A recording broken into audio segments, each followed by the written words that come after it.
ನಮಸ್ತೆ ಎಲ್ರಿಗೂ ಖುಷಿಯಾಗಿ ಆರಾಮಾಗಿದ್ದೀರಾ ಅಂತ ಭಾವಿಸ್ತಾ ನಮ್ಮ ಗಟೀಸ್ ಕಿಚನ್ಗೆ ವೆಲ್ಕಮ್ ಮಾಡ್ತಾ ಇದ್ದೀನಿ. ನಾನು ನಿಮ್ಮ ಚೈತ್ರ ಅಶ್ವಿತ್. ಇವತ್ತಿನ ಗಟೀಸ್ ಮ್ಯಾಜಿಕ್ ರೆಸಿಪಿ ಬಂದು ನಮ್ಮ ಕೊಡ್ಲಾದ ಸಖತ್ ರುಚಿ ಇರೋಂತಹ ಬಂಗುಡೆ ಮೀನಿನ ಸಾರು. ಯಾಕೆ ತಡ ಮಾಡೋದು, ಕಮ್ ಲೆಟ್ಸ್ ಡೂ ಇಟ್. ಒಂದು ಪ್ಯಾನ್ ತೊಗೊಳ್ಳಿ, ಅದನ್ನು ಸ್ವಲ್ಪ ಹೀಟ್ ಮಾಡಿಕೊಂಡು 8 ರಿಂದ 10 ಬ್ಯಾಡಗಿ ಚಿಲ್ಲಿ ಹಾಕ್ಕೊಂಡು ಡ್ರೈ ರೋಸ್ಟ್ ಮಾಡ್ಕೊಳ್ಳೋಣ. ನಂತರ ಸ್ವಲ್ಪ ಧನಿಯಾ ಕಾಳು, ಹಾಗೆ ಸ್ವಲ್ಪ ಮೆಂತ್ಯ ಕಾಳು, ಜೀರಿಗೆ, ಒಂದು 8 ರಿಂದ 10 ಮೆಣಸುಕಾಳು, ಹಾಗೆ ಓಮಕಾಳು ನಮಗೆ ಡೈಜೆಷನ್ಗೋಸ್ಕರ ಡ್ರೈ ರೋಸ್ಟ್ ಮಾಡ್ಕೊಳ್ಳಿ ಕಂದು ಬಣ್ಣ ಬರೋವರೆಗೂ. ನಂತರ ಮಾಮೂಲಿ ಆರ್ಲಿಕ್ಕೆ ಇಟ್ಕೋಬೇಕು.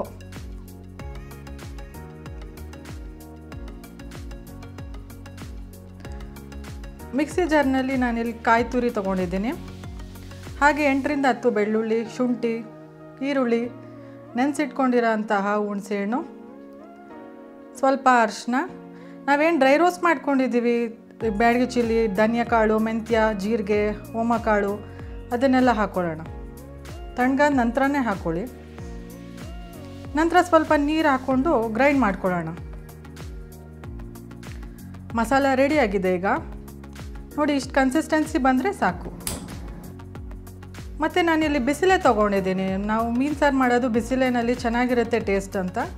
ನೀವು ಯಾವ ಪಾತ್ರೆ ಬೇಕಾದರೂ ಯೂಸ್ ಮಾಡಿ, ಬಟ್ ಬಿಸಿಲಿನಲ್ಲಿ ತುಂಬ ಟೇಸ್ಟ್ ಚೆನ್ನಾಗಿರುತ್ತೆ ಮೀನು ಸಾರು. ಬಾಣಲಿನ ಕಾಯಿಸ್ಕೊಂಡು ಸ್ವಲ್ಪ ಎಣ್ಣೆ ಹಾಕ್ಕೊಳ್ಳಿ. ಕೋಕೋನಟ್ ಆಯಿಲ್ ಇದ್ದರೆ ತುಂಬ ಚೆನ್ನಾಗಿರುತ್ತೆ. ನಂತರ ಈರುಳ್ಳಿ, ಸಾಸಿವೆ, ಶುಂಠಿ, ಬೆಳ್ಳುಳ್ಳಿ, ಹಾಗೆ ಸ್ವಲ್ಪ ಹಸಿರು ಮೆಣಸಿನ್ಕಾಯಿ, ಕರಿಬೇವಂತೂ ಮರಲಿಕ್ಕೆ ಹೋಗಬೇಡಿ, ತುಂಬ ರುಚಿ ಕೊಡುತ್ತೆ ಸಾರಿಗೆ. ಚೆನ್ನಾಗಿ ಫ್ರೈ ಮಾಡಿಕೊಂಡು ನಂತರ ನಾವೇನು ಗ್ರೈಂಡ್ ಮಾಡಿ ಇಟ್ಕೊಂಡಿದ್ದೀವಿ ಆ ಮಸಾಲ ಆ್ಯಡ್ ಮಾಡ್ಕೊಳ್ಳೋಣ. ಮಸಾಲ ಅಂತೂ ವೇಸ್ಟ್ ಮಾಡಲಿಕ್ಕೆ ಹೋಗಬೇಡಿ, ನೀರು ಹಾಕ್ಕೊಂಡು ಚೆನ್ನಾಗಿ ಮಿಕ್ಸಿಲಿ ಯೂಸ್ ಮಾಡ್ಕೊಳ್ಳಿ ಅದನ್ನ. ನಂತರ ನಾನಿಲ್ಲಿ ಕಲ್ಲುಪ್ಪು ಯೂಸ್ ಮಾಡ್ತಾಯಿದ್ದೀನಿ ರುಚಿಗೋಸ್ಕರ. ರುಚಿ ತುಂಬಾ ಚೆನ್ನಾಗಿರುತ್ತೆ ಕಲ್ಲುಪ್ಪು ಹಾಕೋದ್ರಿಂದ. ಕುದಿಲಿಕ್ಕೆ ಬಿಡೋಣ ಒಂದು 10 ನಿಮಿಷಗಳ ಕಾಲ, ಮಸಾಲೆದು ಸ್ಮೆಲ್ ಹೋಗೋವರೆಗೂ.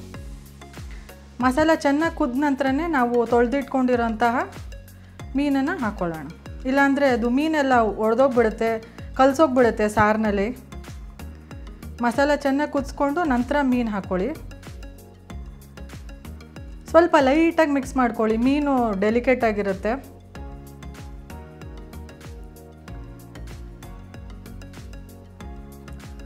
ಒಂದು 5 ನಿಮಿಷಗಳ ಕಾಲ ಮುಚ್ಚಿಟ್ರೆ ಆಯಿತು. ತುಂಬಾ ಬೇಯಿಸೋಕ್ಕೆ ಹೋಗಬೇಡಿ. ನೋಡಿ, ಒಂದು ಕುದಿ ಬರುತ್ತೆ ಸಾಕಷ್ಟೆ. ನಿಮ್ಗಲ್ಲಿ ಕಾಣುತ್ತೆ ಅದು ಮೀನೆಲ್ಲ ಬಿಟ್ಕೊಂಡಿದೆ, ಒಂದು ಸ್ವಲ್ಪ ಬೋನ್ಸ್ ಎಲ್ಲ ಕಾಣುತ್ತೆ ಮೀನಿಂದು. ಅಷ್ಟು ಬಂದರೆ ಸಾಕು, ಮೀನು ಬೆಂದಿದೆ ಅಂತ ಅರ್ಥ. ನೋಡಿ, ಮೀನೆಲ್ಲ ಚೆನ್ನಾಗಿ ಬೆಂದಿದೆ. ತುಂಬ ತಿರುಗಿಸ್ಲಿಕ್ಕೆ ಹೋಗಬೇಡಿ, ಮೀನೆಲ್ಲ ಪುಡಿ ಆಗೋಗುತ್ತೆ.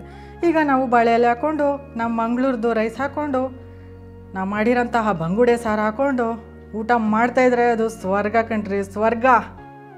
ಎಂಜಾಯ್ ಮಾಡಿ ನಿಮ್ಮ ಫ್ಯಾಮಿಲಿ ಜೊತೆ ಈ ಸಾರಿನೊಟ್ಟಿಗೆ.